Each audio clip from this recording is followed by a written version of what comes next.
Hi, this is Mark Balser of Center for Self-Care. I'm looking forward to sharing a model of mindful practice with you today. It's called RAIN.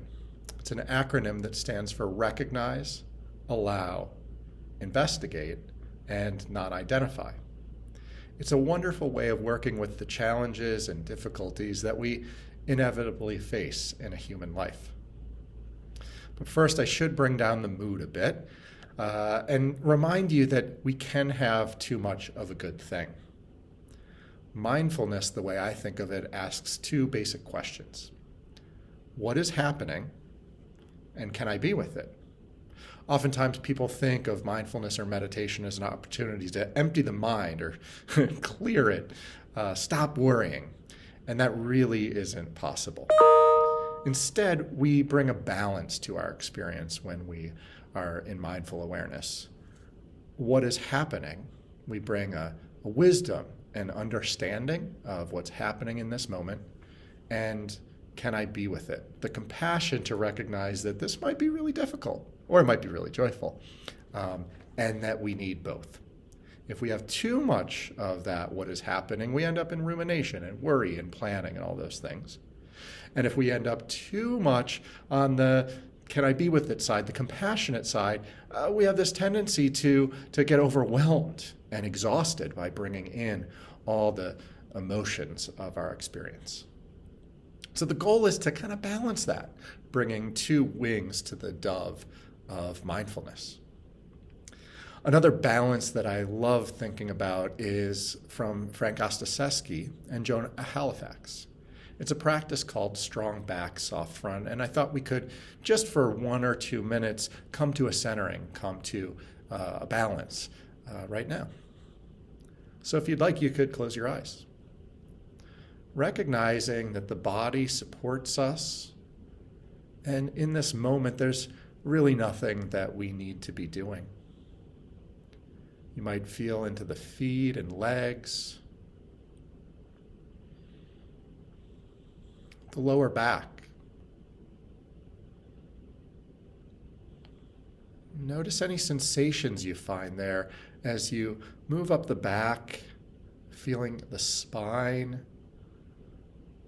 elongated and supportive, the shoulders and neck.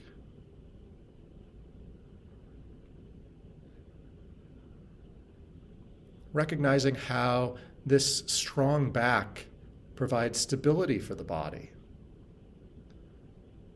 allowing the organs to do their work, the heart to beat, the lungs to breathe.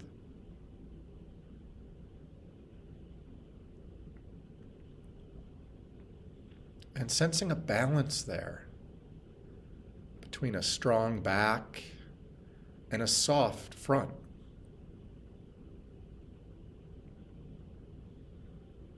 With this stability, we can be open, curious, and accepting.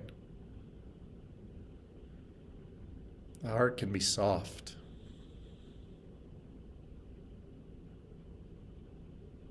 Strong back. Soft front.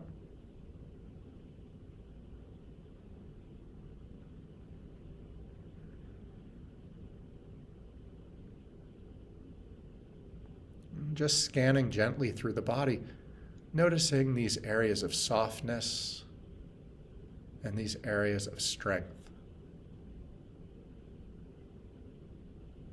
Sensing their integration, their connectedness that makes our being whole. And then if you'd like, you could take several long, deep breaths, clearing the lungs and nourishing the body. And then opening your eyes as you're ready. Creatures of Habit, a 29-day mindful habit change journey, is offered by Center for Self-Care. You can find out more about us at www.center4selfcare.com. This program is offered by donation, and we won't turn anyone away for lack of resources. But your donations are greatly appreciated to support our work, as well as the work of artists David Gerbstadt and Scientific Eve, who have created the logo as well as the music for this offering. A portion of your donation will also be shared with No More Secrets, a Philadelphia-based organization dedicated to ending period poverty in our area and destigmatizing issues of sexual health. If you'd like to support our work through a donation, you can do so by registering on our website, sending us Venmo at center4selfcare.com, or PayPal, connect@centerforselfcare.com.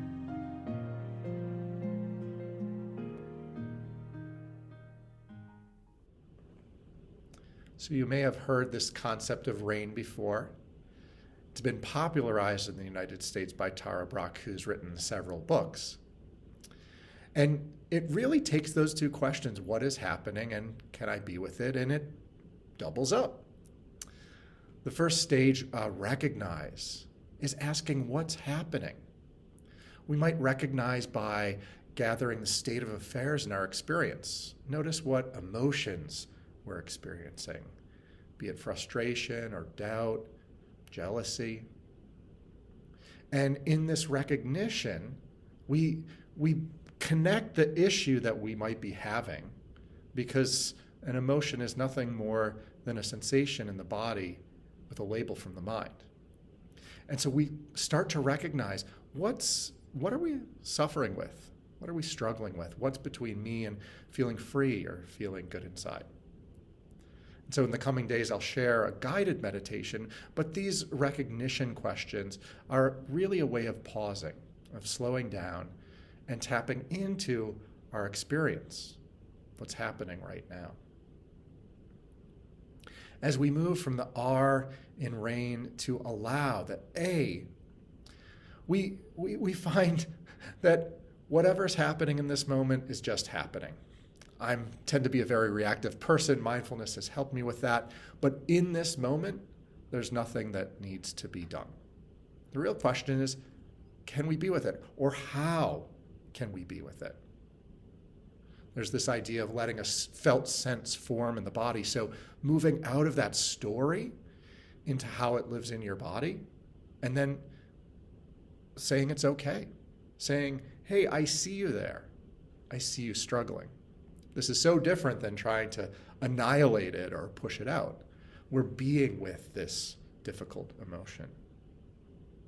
And we can get more familiar with it as we allow.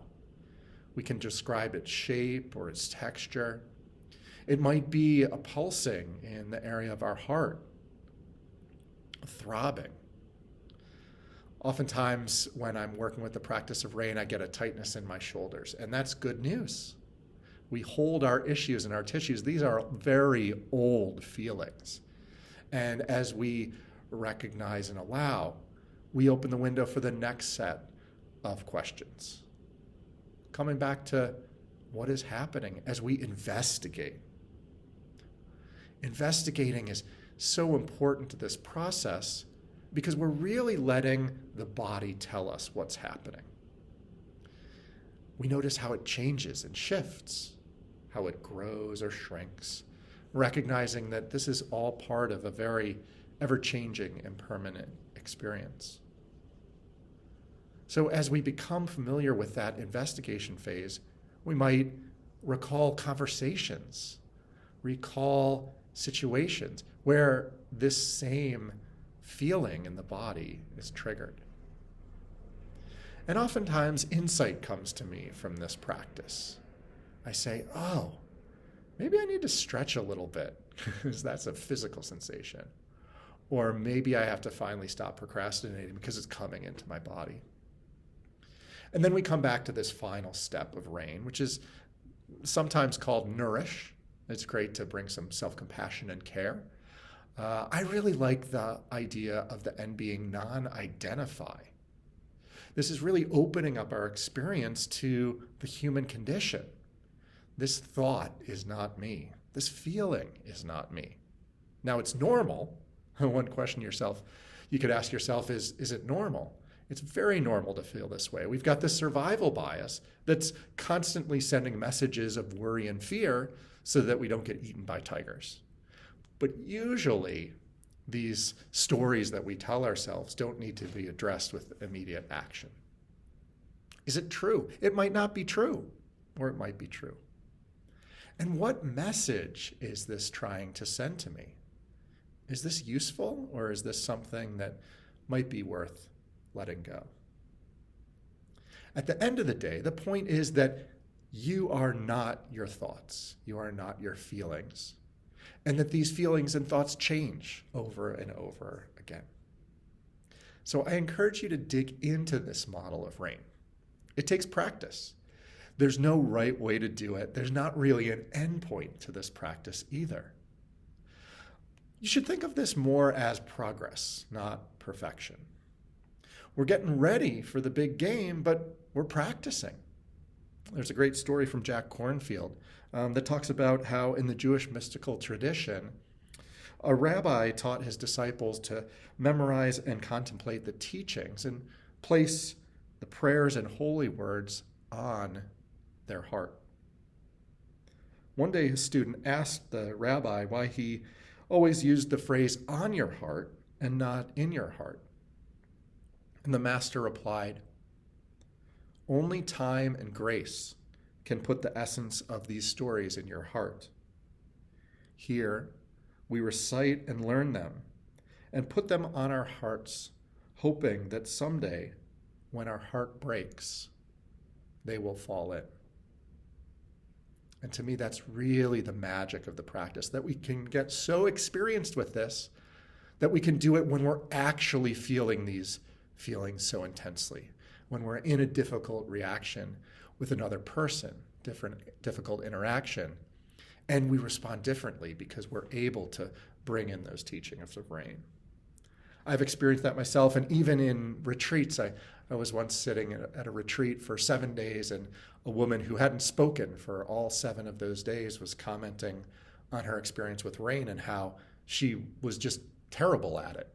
And she rarely ever did it, but maybe once every month or two. And then she was dumped. She was involved in a very difficult breakup. And she said, I turned to RAIN, and it was there for me. And so I really encourage you to try this practice out.